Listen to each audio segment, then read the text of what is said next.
Wat is die grootste besluit wat jy nog ooit in jou lewe gemaak het? En as jy nou moet terugkyk, was dit toe 'n goeie of was dit 'n slegte besluit? Staan jy dalk nou weer voor een of twee groot besluite wat jy moet neem? Weet jy van die eerste oomblik in hierdie lewe wanneer ons so 'n bietjie verstand begin kry het en oud genoeg is om te begin dink, dan is ons in 'n lewe waar ons voortdurend keuses moet maak. Ons hou ook nooit op in ons hele lewe om keuses in besluite te neem nie. Kom ek gee net 'n paar voorbeelde. Elke oggend wanneer jy wakker word, dan begin jy met besluite en keuses oor daardie dag. Al is dit net op wat sal ek aantrek vandag? Wat gaan ek vir ontbyt eet vandag?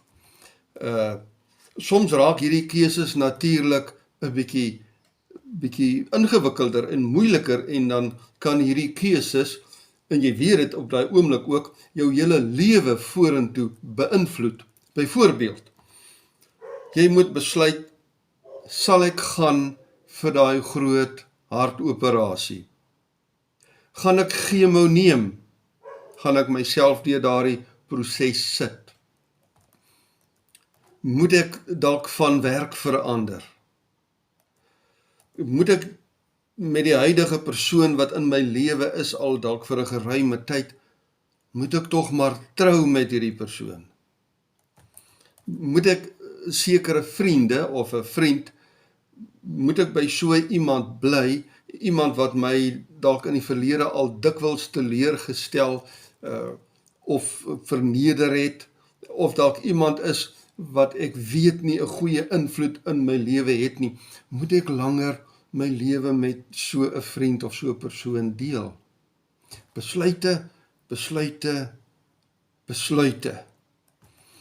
Kom ek gee vir jou net so 'n paar stappe, Bybelse stappe, in beginsels, wat jy kan oorweeg, wat vir jou kan help in hierdie groot lewensproses van voortdurende besluite wat jy moet neem. Nommer 1, glo ek, is jou heel belangrikste besluit ooit in die lewe, 'n besluit wat al jou ander besluite positief kan beïnvloed, is daai besluit wat ons van lees in Openbaring 3 vers 20, waar die Here Jesus sê, kyk, ek staan by jou deur en ek klop, en as jy vir my oopmaak, dan sal ek inkom na jou toe en ons sal 'n feesmaaltyd hou. Daarmee bedoel die Here, jou hele lewe sal dan kan verander. En in lyn met ons boodskap van vandag kan ons sê, as jy vir my die deur oopmaak, sal ek inkom, en van daardie oomblik af kan al jou besluite wat jy vorentoe in die lewe moet neem, kan dan beïnvloed word deur my teenwoordigheid in jou lewe. Ek sal daar wees om vir jou die regte leiding te gee, as jy vir my kom vra daarvoor. Daarom sê ek, dis die eerste groot besluit wat jy nou in jou lewe kan neem, die eerste stap in jou besluitneming vorentoe. Die tweede een wat jy kan doen, soek voortdurend God se leiding deur gebed, innige opregte gebed. Jakobus 1 vers 5 sê, as een van julle wysheid kortkom, laat hy dit van God bid, want God sal dit vir hom gee, want hy gee dit aan almal, sonder enige voorbehoud, sonder verwyte. As jy leiding nodig het, gaan vra dit vir God in gebed. Gebed is fundamenteel belangrik in jou soektog na antwoorde, na wysheid, om besluite te kan neem.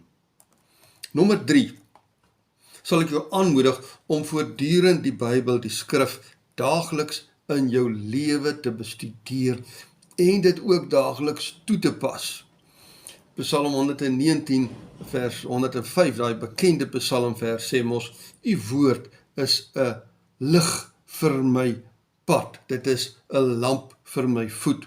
Dit is soos wanneer hulle in die donker geloop het met 'n lig, soos 'n flits, maar daai tyd lanterns om te kyk waar moet hulle loop, en dan ook omdat hulle so baie kaalvoet geloop het, dit rotsagtige gebiede is, daar baie slange en goed in hulle lewe was, het hulle 'n lig aan hulle voet vasgemaak, sommer daar om om die enkel, om die marmerie, en daai lig het dan vir hulle elke tree vorentoe gehelp en verlig. So u woord is vir my so 'n lamp wat ek kan dra, en is 'n lig wat aan my voet vasgemaak is, om vir my te kan help, waarheen moet ek gaan, watter afdraaipad moet ek neem, waarheen kan ek loop. Die Bybel kan so 'n lig wees wat vir jou aangeskakel word, wanneer jy donkerte belewe en besluite moet neem. Nommer 4, is dit ook baie belangrik, om vir jou gelowiges te kry, iemand wat net so lief soos jy is vir die Here, het hulle ook vir die Here lief, om vir jou te help in jou besluite. Spreuke 15 vers 22 sê so mooi, planne misluk weens 'n gebrek aan raad, maar met baie en natuurlik goeie raadgewers slaag jou planne. Om raad van volwasse Christene te soek, kan vir jou soms insigte en perspektiewe op die lewe gee, waarin jy nooit self sou gedink het nie. Ek en jy is dikwels so vasgeloop in ons situasie. Ons sien nie die prentjie voor ons, maar ander gelowiges kyk van 'n ander kant af. Hulle kan miskien 'n wyeer prentjie sien, hulle kan uit hulle eie ondervinding praat. Partykeer kan jy ook net vir 'n vriend of 'n vriendin vra, bid net vir my oor 'n saak, sê net vir my wat sê die Here vir jou, ja of nee. Jy hoef nie eens vir hulle sê presies waaroor jy bid nie, maar goeie Christen vriende kan vir jou definitief help in jou besluitneming. Nommer 5, luister altyd na die Heilige Gees. Johannes 16 vers 13 sê die Here Jesus, maar wanneer hy kom, wanneer die Gees van die waarheid kom, dan sal hy vir julle in die volle waarheid lei. Die Heilige Gees is dikwels God se eie stem, wat hier vir jou innerlike oortuiging kan gee, oor die regte besluite wat jy moet neem. Ons kan dit noem jou gut feeling, maar eintlik vir 'n gelowige is die Heilige Gees jou gut feeling. Hy kan nie van binne af met jou praat, en hoe nouer verhouding jy met God het, hoe nader aan die Heilige Gees kan jy lewe, hoe duideliker kan jy sy stem hoor, kan hy vir jou leiding gee in besluite wat jy moet neem. Ons kom by punt nommer 6. Evalueer altyd jou motiewe en jou begeertes.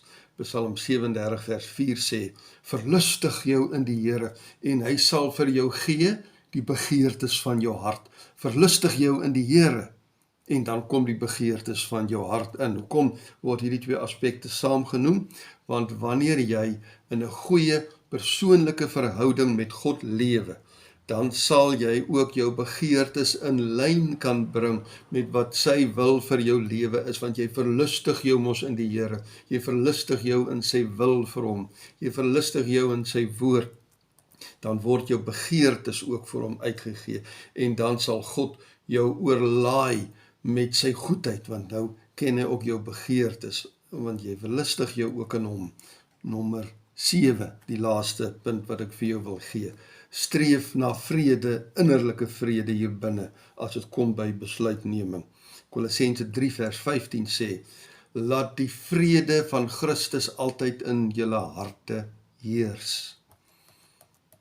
'n Gevoel van vrede is vir my persoonlik ook dikwels die beste aanduiding van God se leiding in 'n besluit. Wanneer ek vrede begin kry oor 'n besluit, dan weet ek, God het my gelei. Ek kan nou maar hierdie besluit neem. Dis die regte een. Kom ons vat saam. Alhoewel dit nie altyd moontlik is om jou te waarborg dat jy die absolute regte besluite in elke situasie gaan neem nie. Jy gaan dalk nog vorentoe weer verkeerde besluite neem. Ons sal nooit daardie volkome sekerheid kan hê nie, want ons bly mens en ons bly miskien verkeerd hoor, en ons eie begeertes, ons eie gedagtes en ons eie voorkeure kan ook vir ons miskien die verkeerde leiding soms gee. Maar hierdie paar beginsels wat ek nou vir jou genoem het, kan jou tog help om die regte besluite te neem, besluite wat in lyn is met God se wil vir jou lewe. So kyk gerus weer na hierdie boodskap, of lees dit gerus weer, gaan bestudeer dit, gaan raak dan stil, en neem stap vir stap jou regte besluite vir die lewe wat voorlê. Here God, ek bid vir u leiding, vir elkeen wat vandag vir u kom raad vra, elkeen wat raad nodig het, in groot besluite wat hulle moet neem. besluite wat dalk die res van hulle lewe kan bepaal. Kom bring vir hulle u vrede, o Gees van God, en kom oortuig vir hulle innerlik, ook uit u skrif uit, wat u vir hulle wil kom wys, soos 'n lamp vir hulle voet, om vir hulle te kom wys, wat is die besluit, wat is die pad, wat hulle nou moet gaan. Amen.